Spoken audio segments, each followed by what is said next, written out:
ओम नमो भगवते वासुदेवाय। अब हम श्रीमद् भागवत महापुराण 10वीं स्कंद उत्तरार्ध के 73वें अध्याय का पाठ करेंगे, जिसमें आज हम सुखदेव मुनि के मुख से जानेंगे जरासंध के जेल से छूटे हुए राजाओं की विदाई और भगवान श्री कृष्ण का इंद्रप्रस्थ अर्थात दिल्ली को वापस लौट आना किस प्रकार से हुआ।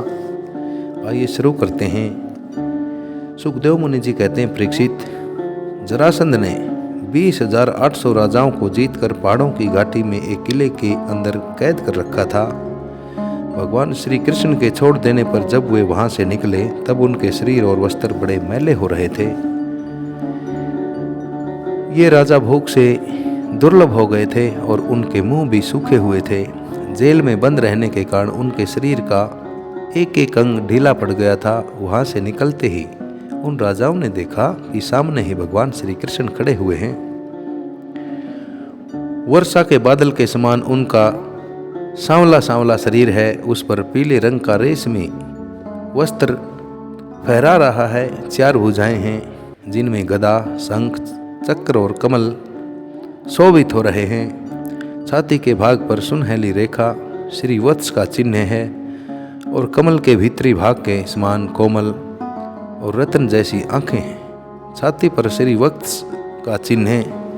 एक ऐसा अंगूठे के आकार का चिन्ह था जिसके ऊपर सफेद सफेद से बाल उग आए थे। सुंदर बदन प्रसन्नता का ही सदन होता है, अर्थात भगवान श्री कृष्ण का वदन था, जो शरीर था वो बड़ा ही सुंदर था। उनके कानों में कुंडल झिलमिला रहे थे, सिर पर मुकुट, मोतियों का हार, कड़े, करगनी और बाजूबंद अपने अपने स्थान पर सुशोभित हो रहे थे। गले में कौस्तुभ मुनि जगमगा रही थी और वनमाला लटक रही है। भगवान श्री कृष्ण को देखकर उन राजाओं की ऐसी स्थिति हुई मानो वे आंखों से उन्हें पी रहे हैं, जीभ से चाट रहे हैं, नासिका से सूंघ रहे हैं और भुजाओं से आलिंगन कर रहे हों। उनके सारे पाप तो भगवान के दर्शन से ही धुल चुके थे। उन्होंने भगवान श्री कृष्ण के चरणों पर अपना सिर रखकर प्रणाम किया। भगवान श्री कृष्ण के दर्शन से उन राजाओं को इतना अधिक आनंद हुआ कि कैद में रहने का जो दुख उन्हें हुआ था वो सब कुछ दूर जाता रहा। वो राजा हाथ जोड़कर सभी बड़ी विनम्र वाणी से भगवान श्री कृष्ण की स्तुति करने लगे।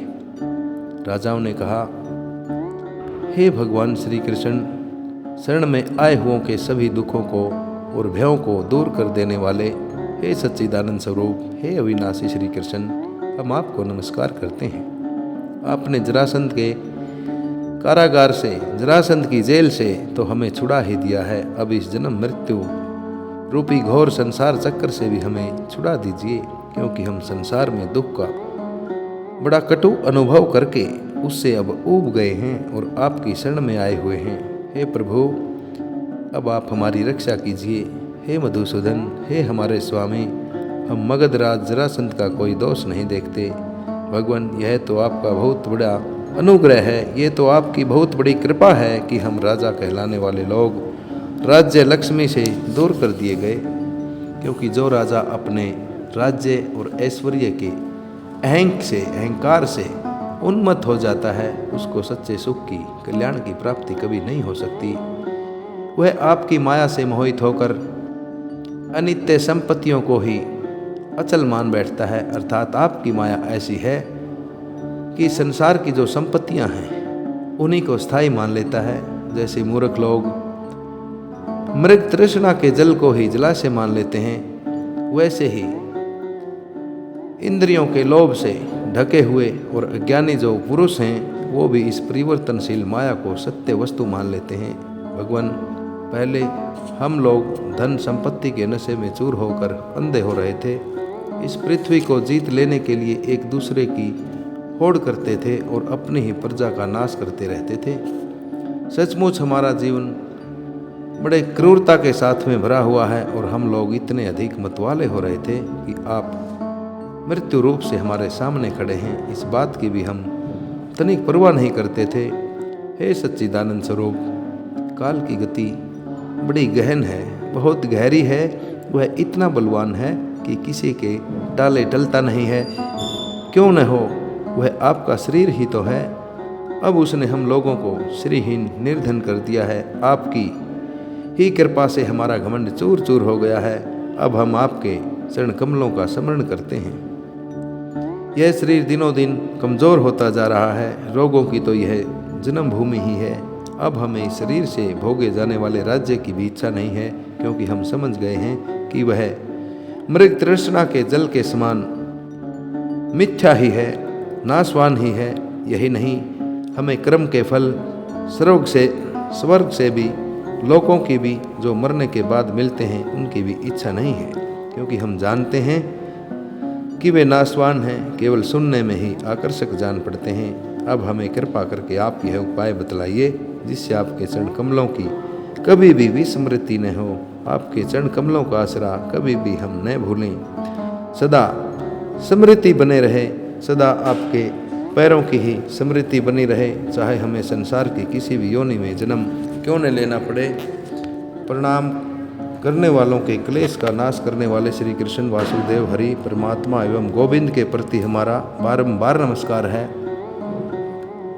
सुखदेव मुनि जी कहते हैं, परीक्षित, जेल से मुक्त राजाओं ने जब इस प्रकार करुणा से भगवान श्री कृष्ण की प्रार्थना की, तब शरण में आए हुए प्रभु ने हमें बड़ी मधुर वाणी से उनसे कहा।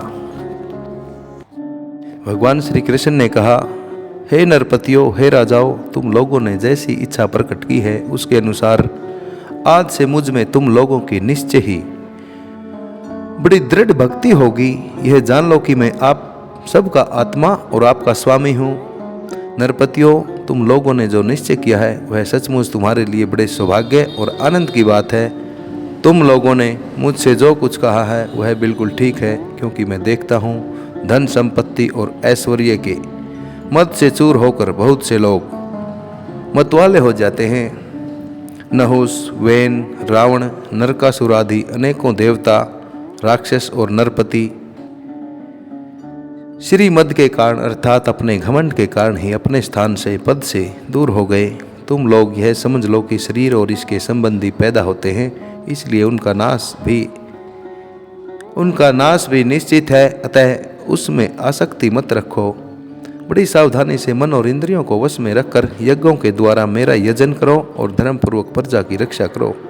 तुम लोग अपनी वंश परंपरा की रक्षा के लिए, भोगों के लिए नहीं हो। संतान उत्पन्न करो और अपने प्रारब्ध के अनुसार जन्म मृत्यु, सुख दुख, लाभ हानि जो कुछ भी प्राप्त हो, उन्हें समान भाव से मेरा प्रसाद समझकर उसे सेवन करो और अपना चित्त मुझ में लगाकर अपना जीवन बिताओ। शरीर और शरीर के संबंधियों से किसी प्रकार की आसक्ति न रखकर अर्थात उनसे संबंध न रखकर उदासीन रहो। अपने आप में, आत्मा में ही रमण करो और भजन और आश्रम के योग्य व्रतों का पालन करते रहो। अपना मन भली भांति मुझ में लगाकर अंत में तुम लोग मुझ ब्रह्म स्वरूप को ही प्राप्त हो जाओगे। सुखदेव मुनि जी आगे कहते हैं, परीक्षित, भुवनेश्वर भगवान श्री कृष्ण ने राजाओं को यह आदेश देकर उन्हें स्नान आदि कराने के लिए बहुत से स्त्री पुरुष नियुक्त कर दिए। जरासंध के पुत्र सहदेव से उनको राज्य उचित वस्त्र आभूषण, माला, चंदन आदि दिलवाकर उनका खूब सम्मान करवाया। जब वे स्नान करके वस्त्र आभूषणों से सज चुके, तब भगवान ने उन्हें उत्तम उत्तम पदार्थों का भोजन करवाया और पान आदि अलग अलग प्रकार के भोग भी दिलवाए। भगवान श्री कृष्ण ने इस प्रकार उन बंदी राजाओं को सम्मानित किया। अब वे समस्त क्लेशों से छुटकारा पाकर और कानों में झिल मिलाते हुए सुंदर सुंदर कुंडल पहनकर ऐसे शोभायमान हुए जैसे वर्षा ऋतु का अंत हो जाने पर तारे होते हैं। फिर भगवान श्री कृष्ण ने उन्हें सोने और मणियों से भूषित एवं श्रेष्ठ घोड़ों से युक्त रथों पर चढ़ाया, मधुर वाणी से तृप्त किया और फिर उन्हें उनके देशों को भेज दिया। इस प्रकार उदार शिरोमणि भगवान श्री कृष्ण ने उन राजाओं को महान कष्ट से मुक्त किया। अब वे जगतपति भगवान श्री कृष्ण के रूप, गुण और लीलाओं का चिंतन करते हुए अपनी अपनी राजधानी को चले गए। वहां जाकर उन लोगों ने अपनी अपनी प्रजा से परम पुरुष भगवान श्री कृष्ण की अद्भुत कृपा और लीला कह सुनाई और फिर बड़ी सावधानी से भगवान के आज्ञा के अनुसार वे अपना जीवन व्यतीत करने लगे। परीक्षित, इस प्रकार भगवान श्री कृष्ण भीम के द्वारा जरासंध का वध कराकर भीमसेन और अर्जुन के साथ जरासंध पुत्र सहदेव से सम्मानित होकर इंद्रप्रस्थ दिल्ली के लिए चले। उन विजयी वीरों ने इंद्रप्रस्थ के पास पहुंचकर अपने अपने शंख बजाए, जिससे उनके इष्ट मित्रों को सुख और शत्रुओं को बड़ा दुख हुआ। इंद्रप्रस्थ निवासियों को मन उस शंख ध्वनि को सुनकर खिल उठा। उन्होंने समझ लिया कि जरासंध मर गया और अब राजा युधिष्ठिर का राजसूय यज्ञ करने का संकल्प एक प्रकार से पूरा हो गया। भीमसेन, अर्जुन और भगवान श्री कृष्ण ने राजा युधिष्ठिर की वंदना की और वह सब कृत्य कह सुनाया जो उन्हें जरासंध के वध के लिए करना पड़ा था। धर्मराज युधिष्ठिर भगवान श्री कृष्ण के इस परम अनुग्रह की बात सुनकर प्रेम से भर गए। उनकी आंखों से आनंद के आंसुओं की बूंदें टपकने लगी और वे उनसे कुछ भी न कह सके। श्रीमद्भागवत महापुराण 10वें स्कंद का यह परम पवित्र अध्याय सभी श्रोताओं द्वारा श्रवित किया गया।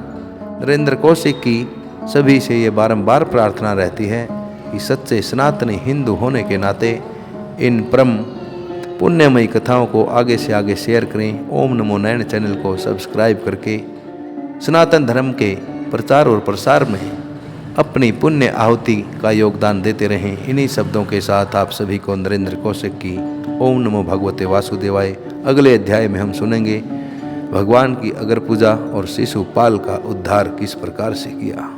पुनः सभी को ओम नमो भगवते वासुदेवाय।